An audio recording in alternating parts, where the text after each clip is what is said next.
Olá pessoal, como é que vocês estão? Retornando aqui depois de um bom tempo sem trazer, a continuação das nossas leituras sobre as meditações do Quixote. Tá? Eu pensei em uma nova maneira de tentar abordar, ao invés de seguir a leitura mais comentada dos trechos, eu separei alguns temas e vou seguir aqui uma curta exposição sobre a minha percepção desses temas de como eles têm uma certa relevância aqui para nós, partindo da meditação orteguiana e chegando nas nossas próprias situações, nas próprias condições. Então, aqui a partir dessa edição, que é a de mais fácil acesso, eu iniciaria aqui na página 26, no primeiro parágrafo, tá? Então, seguiremos a partir daí, ok? O primeiro tema que pode ser trazido aqui para nós é o tema da hierarquia. Ou seja, saber distinguir aquilo que realmente é importante, os seus níveis de importância, tá bom? Saber o que é um tema muito grande e saber entender aqueles que são assuntos menores. E considerar todos esses elementos dentro da unidade da própria situação. É onde o Ortega vai colocar pela primeira vez a fala sobre o que é a circunstância, tá bom?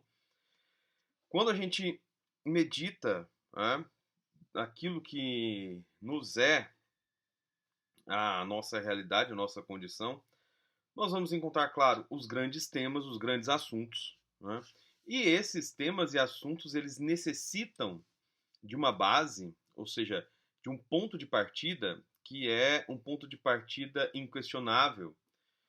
E a gente pode pensar da seguinte forma: tudo que nós vamos fazer tem como característica esse ponto de partida. Né? E esse ponto de partida dentro do pensamento do Ortega é claramente a nossa própria circunstância, entende? Então, tomar consciência da circunstância é tomar consciência daquilo que é o menos importante ou menor dentro da escala da hierarquia, tá? Só que ter a consciência de que tudo é importante, né? Mesmo sendo de questões mais próximas, certo?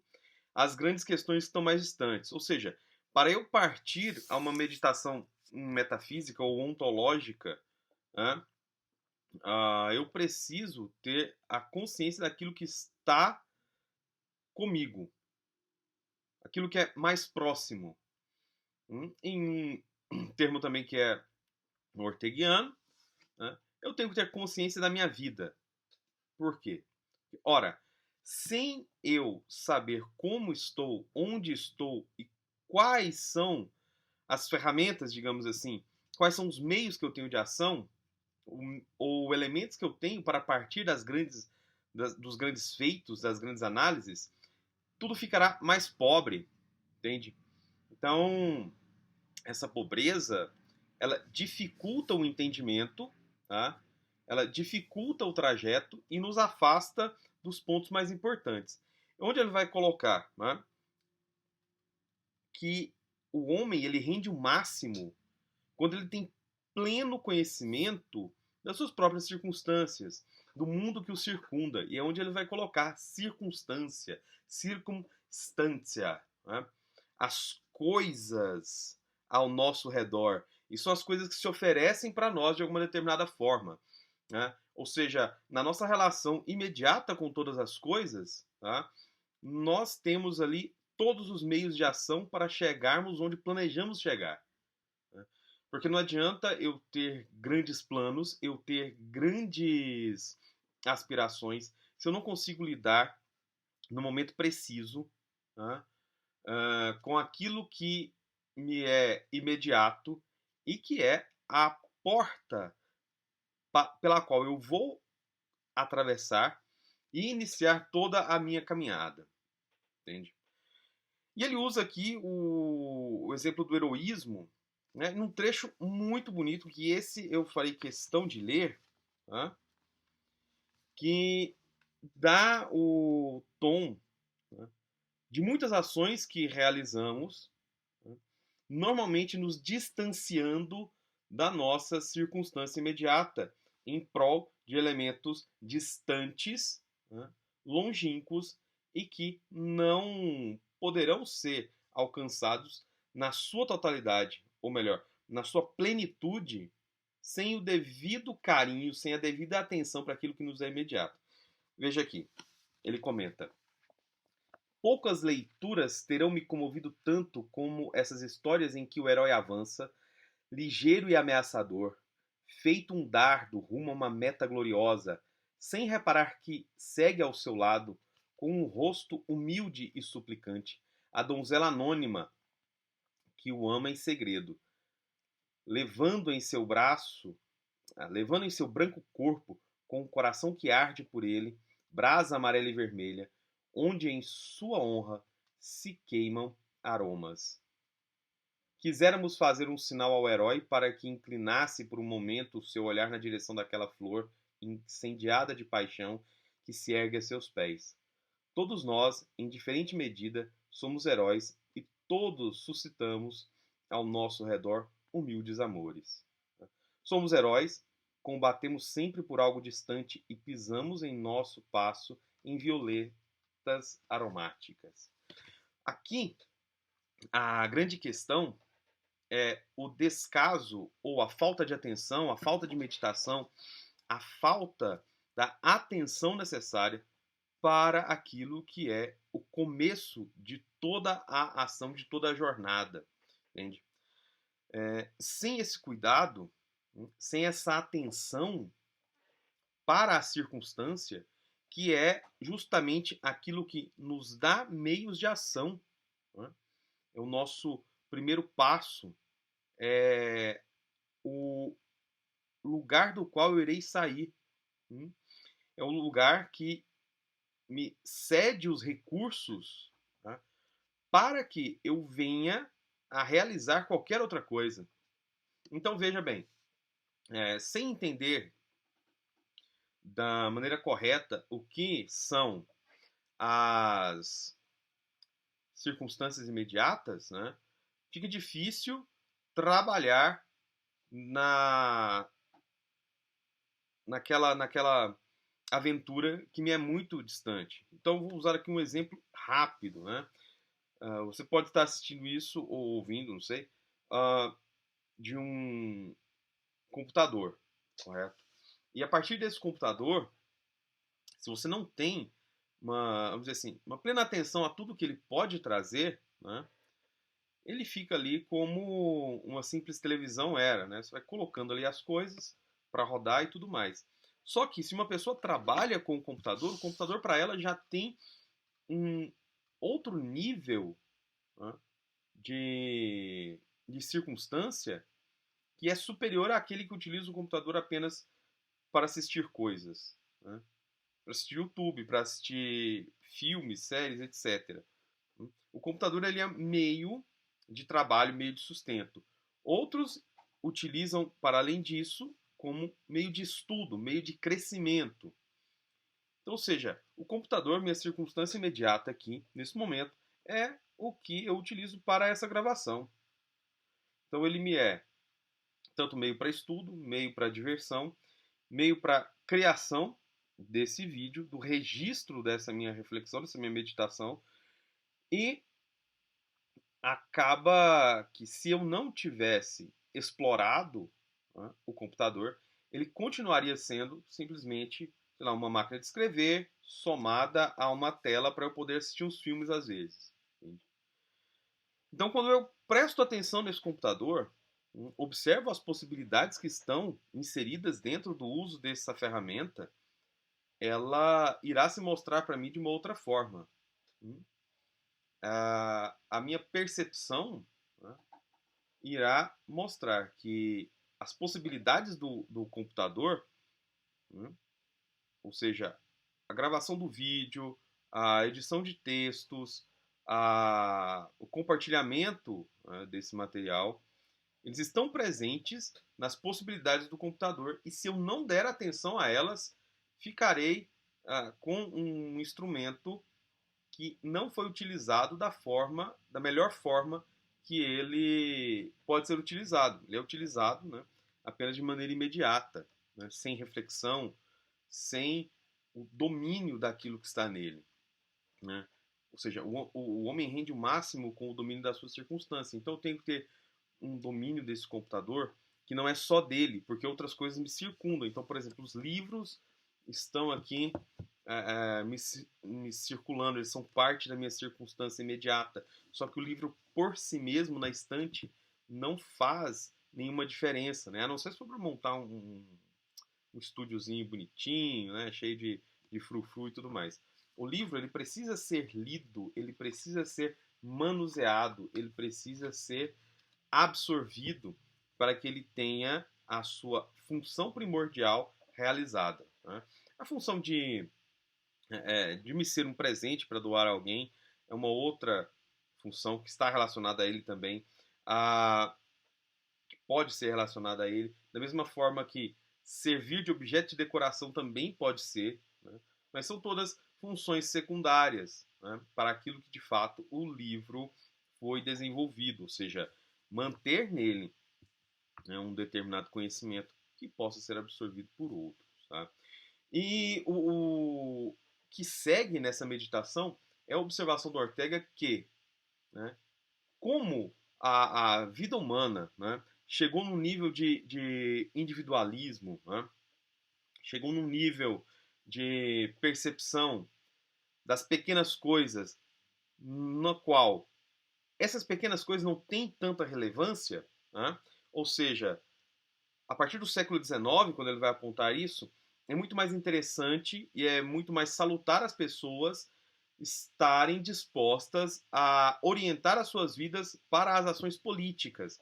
Ações políticas aqui num sentido de a ação dentro da sociedade, uma ação que não viria a ser uma linguagem do Julián Marías, já que desenvolvida a partir do Ortega, não seria uma ação pessoal, né? Não seria uma ação propriamente da minha vida para o desenvolvimento daquilo que eu sou, para dar atenção àquilo que eu sou, a quem eu sou, sendo mais específico, né?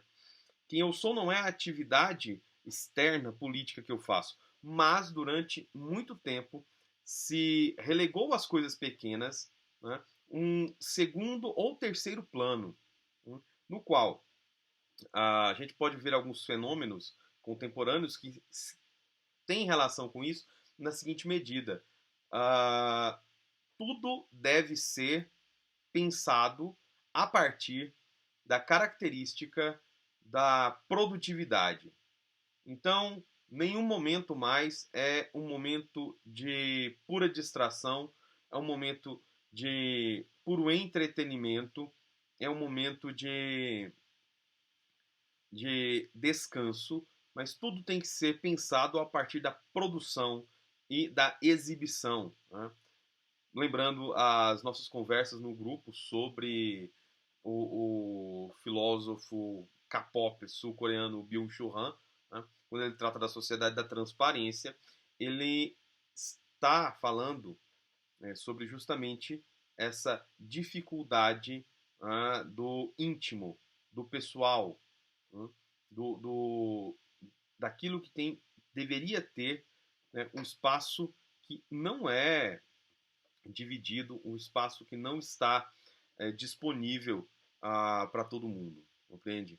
Então, nesse sentido, o Ortega nos coloca, né, dentro de uma reflexão que nos leva a pensar naquilo que é a nossa circunstância imediata e o que estamos fazendo com ela, né? Nós estamos simplesmente envolvidos no campo da cultura, ou seja, daquilo que foi desenvolvido por outros, né?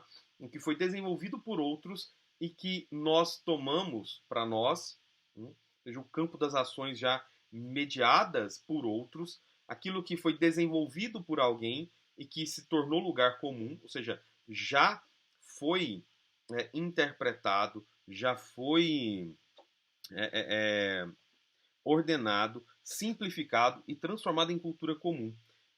Nós estamos constantemente dentro disso. Mas para que a cultura cresça, é necessário que nós, a partir das nossas próprias circunstâncias, ou seja, do nosso próprio mundo, é onde ele vai falar então da perspectiva, e o Marias vai comentar nos comentários da edição mais antiga do Meditações, e você pode encontrar alguns outros textos de alguns outros filósofos comentando sobre a perspectiva, como o Huesca e alguns outros orteguistas por aí. O Kujavski trata um pouco disso, e alguns outros, e muitos outros espanhóis. O Hispanohablantes também tratam do conceito de perspectiva, que tem um peso considerável dentro da filosofia do Ortega, né? É um ponto importante dentro da filosofia do Ortega. E quando ele fala da perspectiva, a grande questão é observar que para o enriquecimento da cultura é necessária a nossa contribuição. A nossa contribuição ela sai de onde estamos. E onde nós estamos nos oferece uma visão do mundo, quer dizer, uma perspectiva, né, um recorte nosso, extremamente original e extremamente novo sobre a realidade. Por quê? Porque a atenção que eu dou para as coisas é diferente da atenção que outra pessoa irá dar. Então, a nossa colaboração para com o crescimento da cultura não é simplesmente a repetição, né, daquilo que já foi feito. Não é simplesmente uma manutenção constante daquilo que já existe. Tá? A cultura está viva por conta da nossa condição de estarmos inseridos nela. Só que a cultura cresce com o nosso agir e com a nossa ação a partir dela. Então, nesse sentido, a meditação sobre a hierarquia, a meditação sobre aquilo que é menor, né, é a meditação que transformará a nossa realidade, né, cada vez mais. Transformará o nosso mundo, né, entendendo que a realidade como o nosso mundo, aquilo que nos circunda, e precisa ter necessariamente uma ação, né, pessoal ali. Principalmente naquilo que nos diz muito respeito, né, aquilo que nos é muito importante. Por isso ele começa nas meditações, né, chamando a atenção para essa atenção, para o amor que temos que despender, né, para o que nos agrada, para aquilo que nos é importante. Né? E na atividade filosófica, na qual o Ortega se dedica, o amor é amor pelo mundo, o amor é amor pelas coisas, o amor é amor pelas pessoas. E nessa atividade amorosa, na perspectiva que nós vamos colocar, nós vamos querer que tudo aquilo que nos é circunstancial, tudo aquilo que nos é importante, desenvolva a sua máxima possibilidade. Ou seja, é buscar cada vez mais a atualização, trazer o que está oculto, né, para a presença.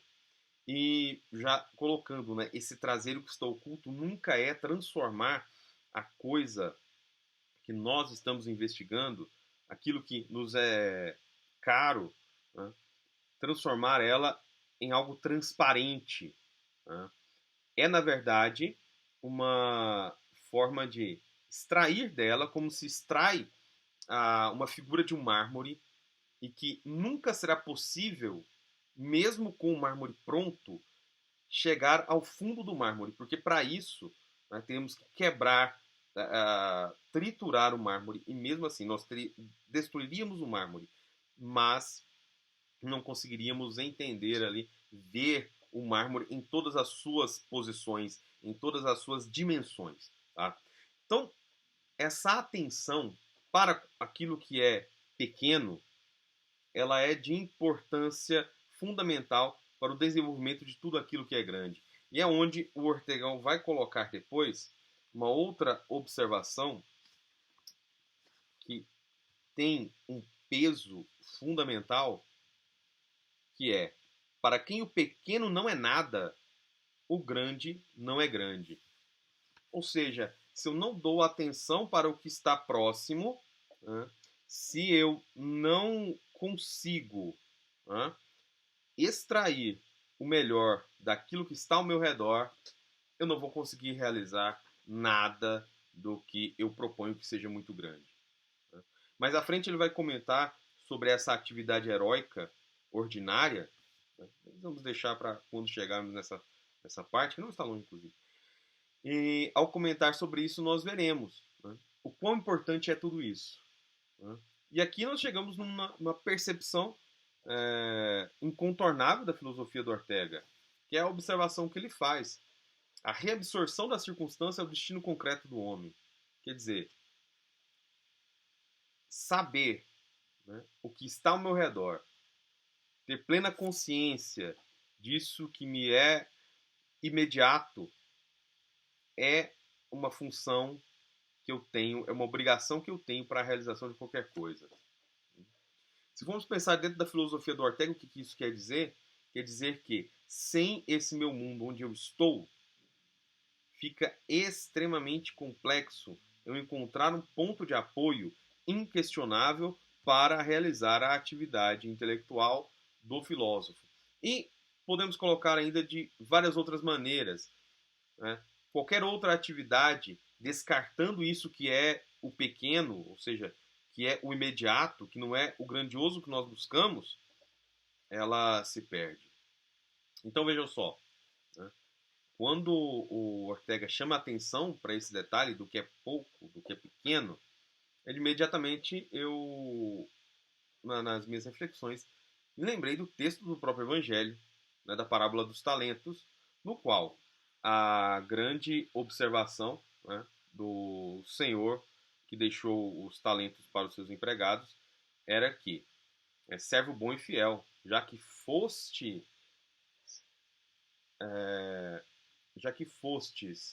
fiel no pouco, né, te confiarei muito.